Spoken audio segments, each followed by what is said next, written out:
In today's news, Fleming House incident sparks concerns. House of Assembly debates citizen buy investment.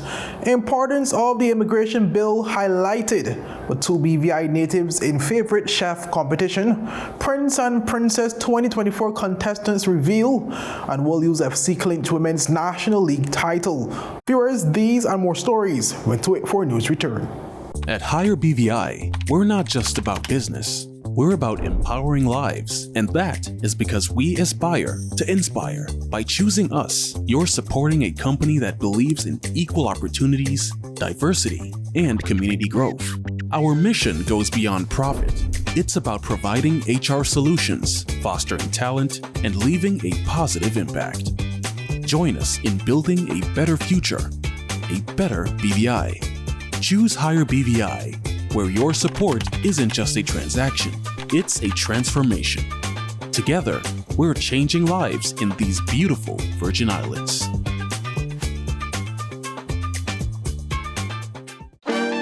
That's just not cricket. No sweat, you're with CG. Remember my street dance battle against Seamus O'Leapsy? I went on to win the title of Miss Irish-ish, set to perform at nursing homes around the world. Then this happened. Seamus on you, Seamus. Anyway, I was covered. Let's bounce. Comprehensive motor cover for damage and more. CG Insurance. Good like that. Welcome viewers to the Wednesday, May 22nd edition of 284 News. I am Kamal Haynes, bringing you the latest out of the British Virgin Islands. Well, thank you so much for joining us. Leading today's news, residents were urged to exercise extreme caution when commuting near the Fleming House building, commonly referred to as the Old Floor building, after a section of the building's infrastructure collapsed near the sidewalk late Tuesday evening. The incident, which nearly resulted in a serious accident, heightened safety concerns in the area. According to initial reports, the fallen debris narrowly missed pedestrians who were in close proximity to the building. The quick response of these individuals likely averted what could have been a severe accident. Following the incident, concerned citizens reported the matter to the authorities, and members of the Royal Virgin Islands Police Force swiftly arrived at the scene and cordoned off access to the building's sidewalk to ensure public safety. Early this morning, work was observed being done on the affected areas of the building to restore the integrity of the building's infrastructure. Well, legislators recently debated the Immigration and Passport Act during the sitting of the House of Assembly on Tuesday, raising several concerns relating to the bill. Representative for the 2nd District, Honorable Melvin Mitch Turnbull, in his contribution, spoke about an elephant in the room known as citizen buy investment. Certificate of residence, direct investment. I heard this before, back in 2016. I heard it again in 2017. And I heard it again after the hurricanes of 2017 and 2018. 18A. Subject to the provisions of this section and regulations made under this Act, the Cabinet may, after consultation with the Minister to whom responsibility for trade and investment promotion is assigned, grant a certificate of residence by direct investment to any person who applies for the same in the prescribed manner and who is A, of good character, B, qualifies under this Act and regulations made under this Act. For the purposes of this section, certificate of residence by direct investment means a certificate allowing a foreign investor to reside in the territory. Additionally, Honorable Turnbull spoke strongly against one person being able to make the decision on citizen by investment instead of a proper structure or decision-making body. With this, he said, leaves us open to evils which the country has seen in the past. Section 18A, which the Premier and Minister currently has the ability through consultation with the board, making their recommendations based on all the criteria that doesn't exist, to give residency and belonging status to whom they will. But here in 18, Madam Speaker, we see that the minister responsible for trade and investment promotion is assigned to grant certificate of residence by direct investment to any person, anybody, Tulu Mundo Iguan, who applies for the same. Madam Speaker, and this is nothing against the current Minister of Trade and Investment Promotion, the Deputy Premier. This is not even nothing against the current Premier, who's the Minister of Finance. But Madam Speaker, you given this type of power to one person? Honorable Turnbull lamented on the dejected experiences the country has faced because of rogue ministers seemingly willing to sell out the country, whether regarding residency and belonger status or trade licenses. Madam Speaker, to those persons, we had that debate, to those persons that obtained them by the proper criteria. But we know some went through and under the table and outside and around the corner. We know, Madam Speaker, even examples of reckless behavior by ministers that put us in problems, Madam Speaker. Because we for some reason, Madam Speaker, we like people that come with briefcase. And we don't ensure that we do our due diligence. Because some of the times, it's based on personal interest and what we could gain, but it does not benefit, Madam Speaker, as this Constitution speaks to, the people of the Virgin Islands wholeheartedly. Madam Speaker, we don't see it to and fro by water here. The plane them that were wees that wine wees and anything else.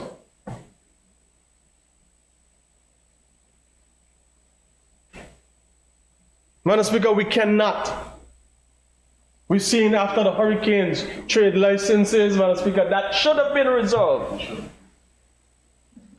That should have been resolved, Madam Speaker. For certain people in this territory, flying out the door left and right. Up next, more news from across the BVI. At Partners for Kids, your child's health and happiness are at the heart of everything we do. We've been the trusted medical home for children and adolescents up to 18 years old. And now, we are excited to welcome a new member to our family of healthcare professionals. Introducing Dr. Aisha Maxwell, our new family practitioner. Dr. Maxwell brings a wealth of experience and deep passion for pediatric and adult care, ready to join our team in providing first-rate health services to your family.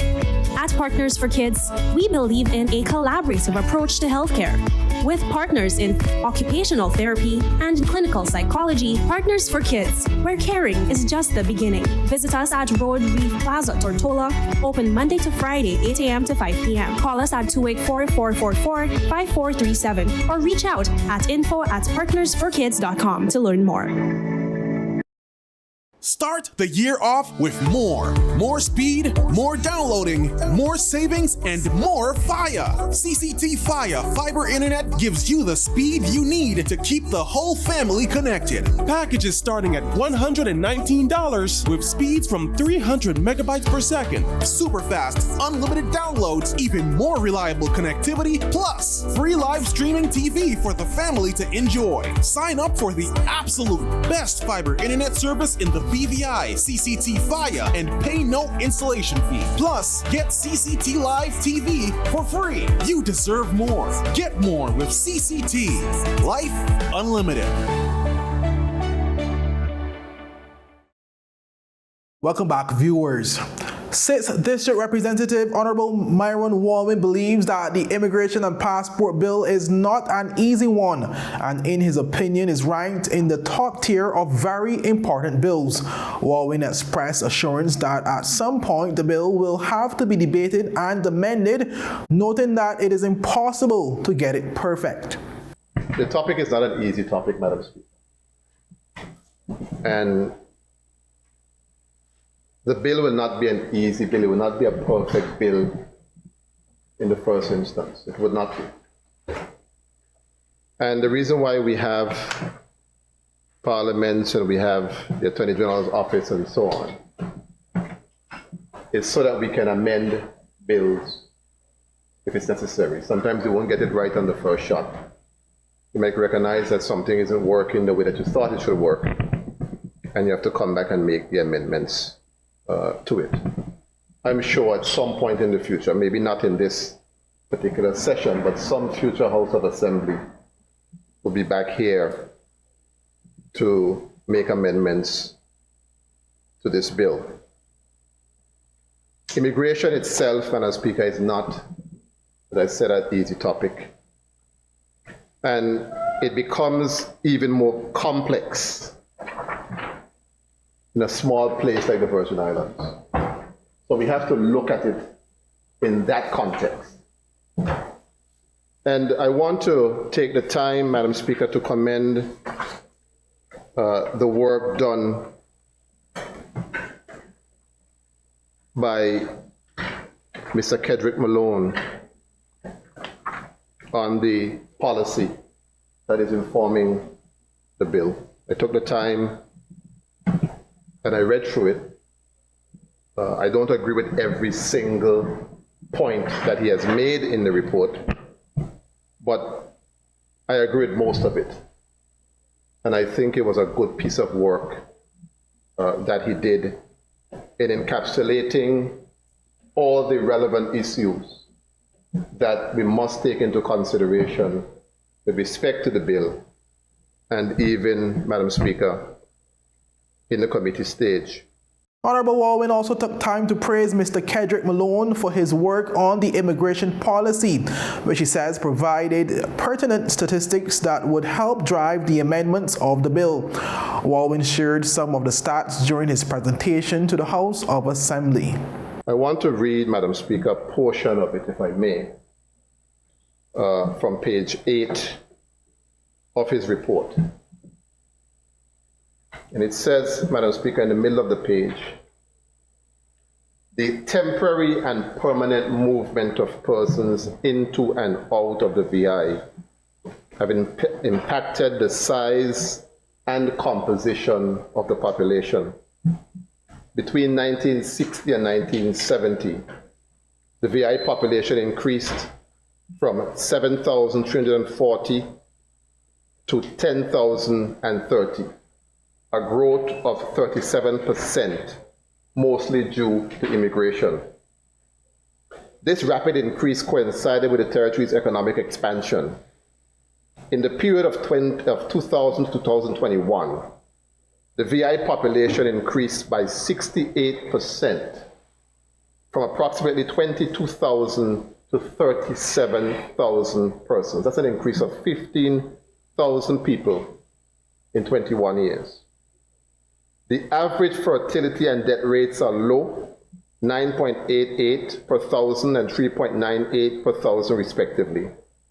The increase in the population has been significantly driven by foreign workers. British Virgin Islands natives Chef Chanel Henley and Chef Tara Hodge are preparing to take the culinary world by storm and need your help to make it happen. But they have both been selected to compete in the Carla Hall Favorite Chef competition, going head-to-head with talented chefs from around the globe. Hosted by celebrity chef and TV personality Carla Hall, the contest offers participants a chance to be featured on the cover of the renowned Taste of Home magazine, get to cook alongside the hosting chef, and take home a whopping $25,000. Each shared their story through the competition website, giving a glimpse into their culinary background and hopes for the competition. Henley's love for the food was instilled from a young age by her biggest culinary influences, her grandmother, a prolific baker, and her father, who owned a popular local restaurant. But this deep-rooted passion has only grown stronger over time.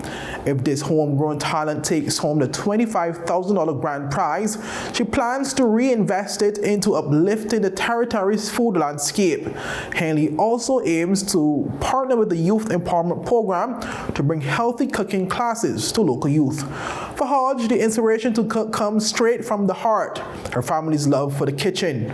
If this talented BVI lander emerges victorious, she plans to invest the $25,000 grand prize into making her long-held dream a reality. She said, "I would jumpstart my long-time dream of owning a mobile catering company on wheels," Hodge revealed.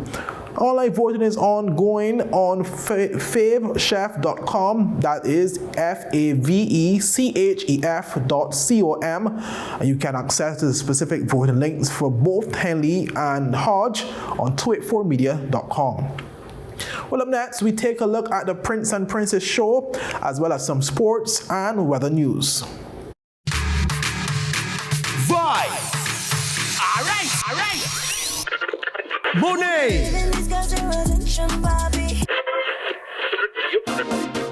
Voice! Na na na na na na na. Whoa. Baby, yeah. Raw TV! Meeting in my bed. Alkaline! Yeah, system we are create waves like the ocean, yeah. Freddie Jackson. Oh, my lady. Gramps Morgan. Feels like heaven surrounds me. And more. The 24th, 25th, and 26th of May 2024. The Virgin Islands Music Festival. 60 beats, one vibe. For more information, visit virginislandsmusicfestival.com.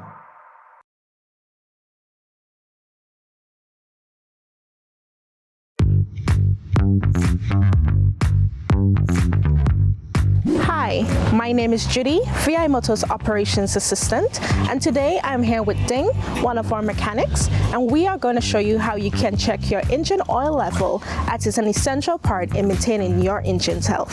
First, let's pop the hood. Here's the oil dipstick.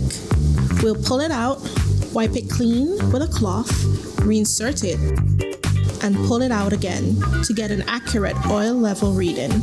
As you can see, the oil level should be between the minimum and maximum markers on the dipstick. If it's below the minimum, it's time to add some oil. Checking your oil level is simple yet a crucial task. Make sure to do it regularly to keep your engine running smoothly.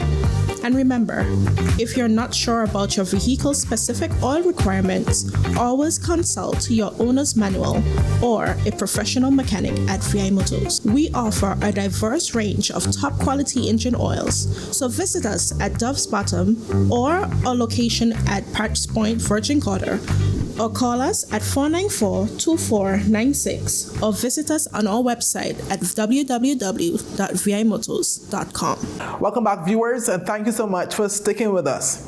The public got its first look at the 11 young Virgin Islanders who will take the stage in the 2024 Virgin Islands Prince and Princess pageant last Saturday. Well, here's a look at how things went down during the review.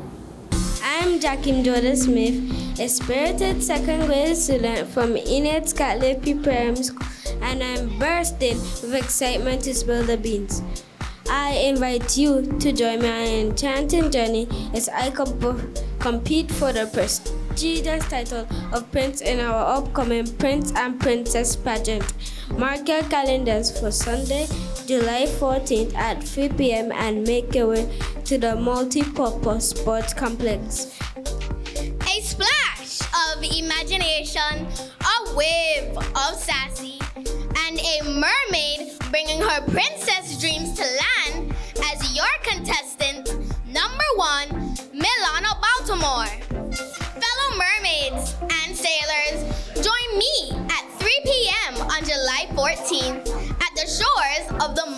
multi-purpose sports complex.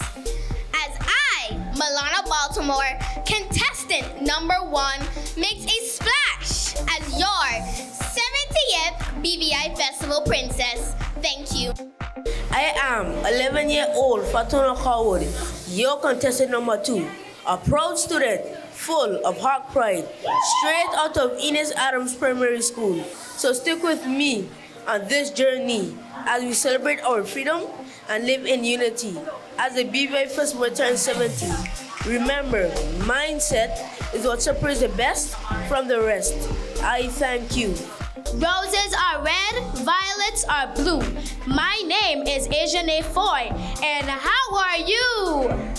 I am your contestant number 2 in this year's Prince and Princess pageant. So come on out on July 14th, 3 p.m. sharp at the Multipurpose Sports Complex as my fellow contestants and I wow you with excitement, pizzazz, and diversity. In lane number 3, intelligent, bold, charming, and handsome as can be is no other than me, 12-year-old Joseph Richards. July 14th is the date. The Multi-Purpose Sports Complex is the place. At 3 p.m. sharp, my fellow contestants and I will fight to the finish for the crown of Virgin Islands Festival Prince 2024. So get your horns and flags ready and cheer me on as we celebrate our freedom and live in unity as the BVI Festival turns 70. Thank you. I am Ajane Do, your princess contestant number 3 of the 2024 Prince and Princess Show, where cuteness, fashion, and determination will wow you from beginning to end. I invite you, and you to come out on July 14th, 2024 to support my fellow contestants and I. Meet me, Rylan Amar Adams, Prince contestant number 4, on Sunday, July 14th, 3 p.m. sharp at the Multipurpose Sports Complex, where together we will celebrate our freedom, live in unity as BVI Festival turns 70. Buzzing boldly before you is 9-year-old Tiana De Silva, a proud singer of the Joy Summer Primary School. This vibrant princess extends a warm welcome to one and all. So keep your eyes on me as I soar, your contestant number 4. Thank you.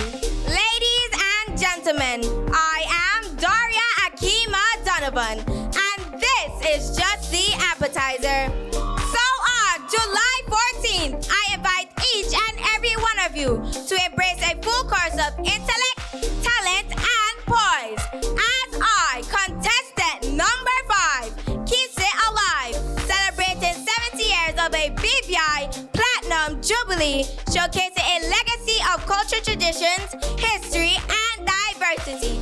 Thank you. I am 9-year-old Jacoya Scatliff, a proud student of the St. George's Primary School.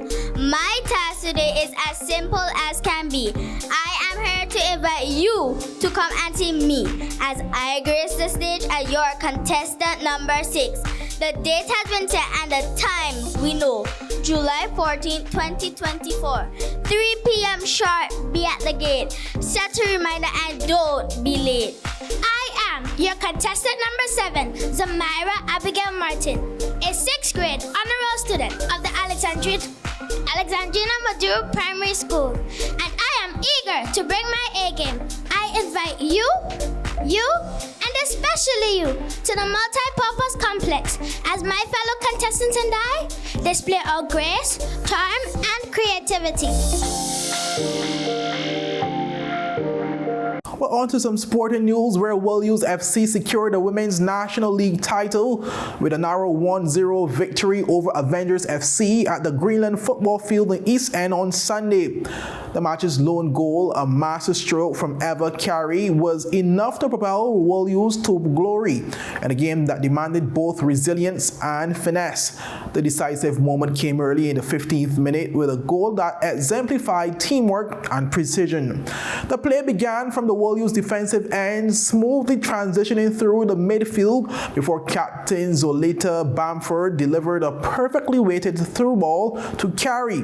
With skill and composure, Carey took a touch and launched a powerful shot into the top left corner beyond the desperate reach of the Avengers goalkeeper, who managed to get her fingertips to the ball but couldn't prevent the goal. Head coach John Rayleigh was full of praise for his team, emphasizing the collective effort that defined their season. Well, he said it was a team win from start to finish. O'Reilly singled out goalkeeper Geda Palladino, who secured her 8th clean sheet of the season. Captain Zolita Bamford echoed Rayleigh's sentiments, highlighting the team's elation and the significance of their hard-fought victory. But the future looks promising for WOLUES FC, whose young talent is nurtured through various developmental programs, such as the Saturday morning Manatees youth football program, the Cedar School after-school football programs, and the successful Soccer Sisters programs on Thursday afternoons. While the team's younger players are already gearing up for their next challenge, a tournament in St. Croix at the end of June. Our residents and visitors in the Leeward Islands and the British Virgin Islands should prepare for a wet stretch of weather through tonight. Well, a trough of low pressure combined with ample moisture will support cloudy skies and showers across the region. Periods of rain were experienced throughout today as the trough lingers overhead. It was said that the forecast period showers could be heavy at times, with rainfall totals of 1 to 2 inches possible in some areas.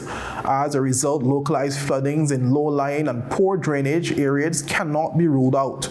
The unsettled weather patterns will continue overnight with cloudy skies and scattered showers in the forecast. Conditions are expected to gradually improve by Thursday as the trough pulls away from the islands. And moving on to our final story, viewers, where Governor of the United States Virgin Islands, Albert Bryan Jr., in a significant step forward for the United States Virgin Islands cannabis program, has signed off on comprehensive rules and regulations governing the use and distribution of marijuana in the territory. But the VI Consortium, in a release, confirmed that the announcement was made by Government House Communications Director Richard Motta during a press briefing on Tuesday. The newly approved regulations provided a structure framework for both medicinal and adult use of cannabis.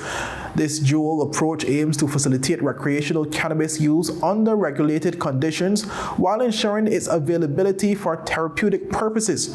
The regulatory environment provides special protections and benefits to medicinal cannabis users, said Mr. Motta. A previous circulated draft from the public comment, the regulations outline the process for obtaining various licenses and certifications necessary for participating in the cannabis industry. These include roles such as designated caregivers, prescribing physicians, licensees, third-party vendors, and consultants.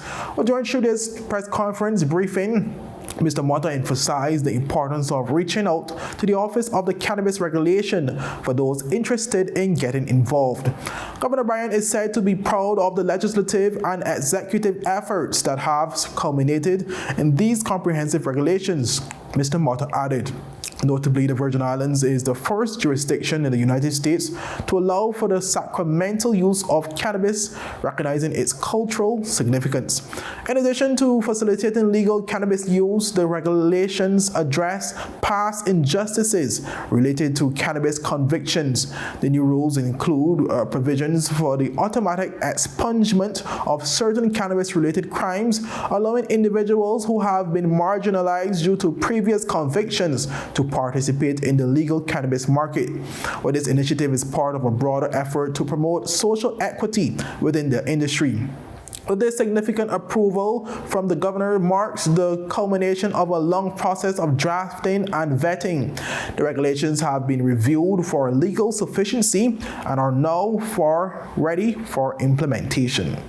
Well, viewers, that's it for today's news roundup. Be sure to follow us for daily news updates at 284media.com and on our WhatsApp channel, as well as to like us on Facebook at 284media and 284BVI on Instagram and X, formerly Twitter. I'm Kamal Haynes, and I'll see you again tomorrow. Have a safe and enjoyable evening. Bye-bye.